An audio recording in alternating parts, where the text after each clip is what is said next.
The wedding was perfect. White dress, tearful vows, the whole fairy tale. Mark, my husband, was everything I'd ever dreamed of. We'd known each other for years, and finally, we were starting our life together.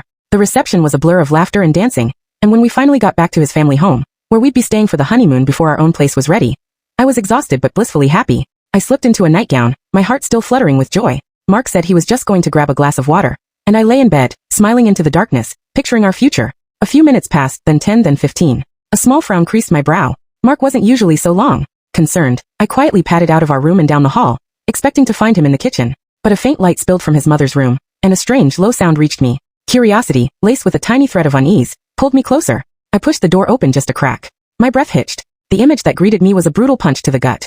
There in the bed was my new husband, and next to him, intertwined, was his mother. Sleeping. Just sleeping, but in a way that screamed intimacy, a horrifying, unspoken closeness. My wedding night. My husband. His mom. I don't remember moving, just stumbling back to our room, the world spinning. I spent the rest of the night curled on the bathroom floor, silently vomiting until there was nothing left. The next morning, Mark walked into our room, a casual smile on his face. He saw my red eyes, my tear-stained cheeks. His smile vanished. "What's wrong with you? Why are you looking at me like that?"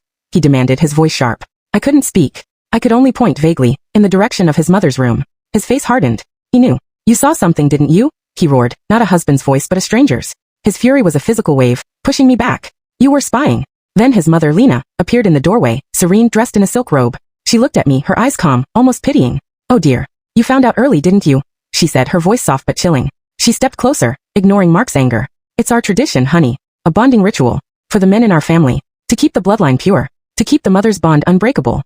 She paused, then reached out, her hand gently touching my arm. I flinched away. "Don't worry," she whispered, her eyes fixed on mine with an unsettling intensity. "One day when your son marries, you'll do the same to him."